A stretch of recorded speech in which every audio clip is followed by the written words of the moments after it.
एक वादा जो अब सवाल बन चुका है।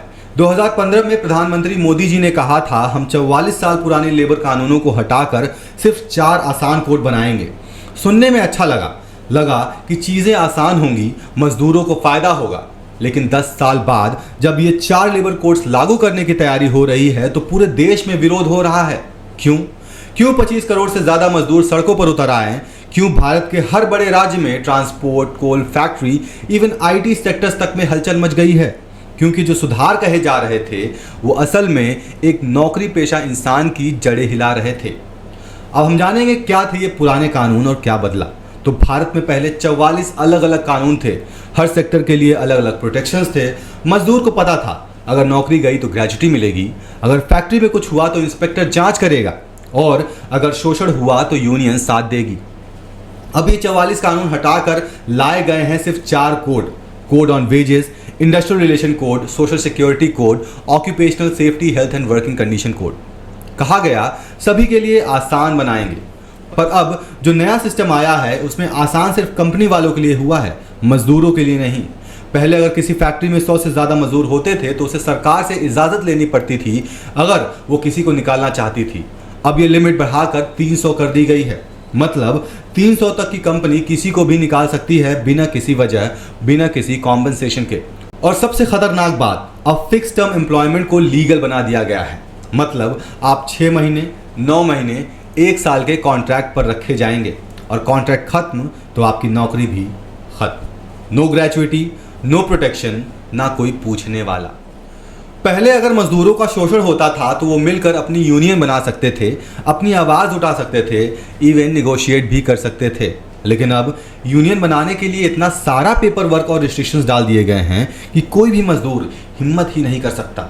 और अगर हड़ताल करनी भी है तो उसे 60 दिन का नोटिस पीरियड देना होगा, फिर कॉन्सिलिएशन होगा, फिर ट्रिब्यूनल होगी। तब तक मजदूर भूखा मर जाएगा। कोई फर्क नहीं पड़ता, अगर किसी ने ये प्रोसेस फॉलो नहीं किया तो जेल और भारी जुर्माना भी होगा। यानी स्ट्राइक करना अब कानूनी जुर्म बन गया है। पहले फैक्ट्री में इंस्पेक्शन होता था, अगर कहीं सुरक्षा की कमी होती थी तो अधिकारी जाकर तुरंत जांच करते थे। अब नया सिस्टम कहता है इंस्पेक्टर अब फैसिलिटेटर बन गया है। मतलब पहले सरकार से अप्रूवल लो, फिर जाकर देखो। और जिन कंपनियों में 10 या 20 से कम लोग हैं वहाँ तो ये लॉ लागू ही नहीं होता है। तो अगर आपकी फैक्ट्री में सेफ्टी का उल्लंघन हो रहा है किसी को कोई फर्क नहीं पड़ेगा जब तक कुछ बुरा ना हो जाए। पहले हर मजदूर की सैलरी का हिस्सा ईपीएफ और ईएसआई में जाता था। उससे उसके बुढ़ापे की सुरक्षा और बीमारियों का इलाज भी होता था। अब नया कानून कहता है कंपनी चाहे तो ईपीएफ और ईएसआई ना भी दे या कंट्रीब्यूशन कम कर दे। और इतना ही नहीं, 27,000 करोड़ का ईपीएफ जो अनक्लेम्ड था, मोदी जी ने कहा था कि इसे मजदूरों की भलाई में लगाया जाएगा, पर ग्राउंड पर उसका कोई इम्पैक्ट नहीं दिखा।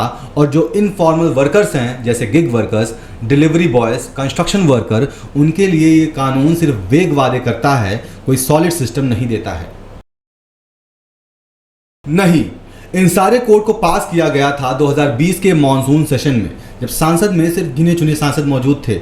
ना प्रॉपर डिबेट, ना प्रॉपर स्क्रूटनी, बस बहुमत के नाम पर एक झटके में मजदूरों के 70 साल के अधिकारों को खत्म कर गया।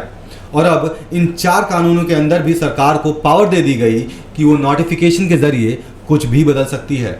यानी जो आज प्रोटेक्शन है कल खत्म हो सकता है और कोई रोक भी नहीं सकता।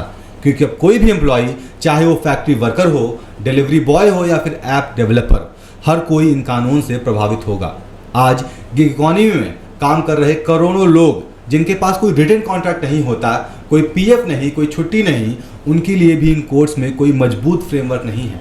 अब यही वजह है कि आज पूरे देश में भारत बंद जैसा हालत है। 25 करोड़ से ज़्यादा लोग एक ही बात कह रहे हैं, हम सिर्फ काम करने आए थे, बंधुआ मजदूरी के लिए नहीं। किसी देश का असली विकास उसके स्काई स्क्रेपर बिल्डिंग से नहीं होती है, बल्कि उसके मजदूर की हालत से मापा जाता है। ये कानून सुधार नहीं है, एक समझौता है इंसानी गरिमा के साथ। और इसीलिए सवाल उठाना बहुत ज़रूरी है।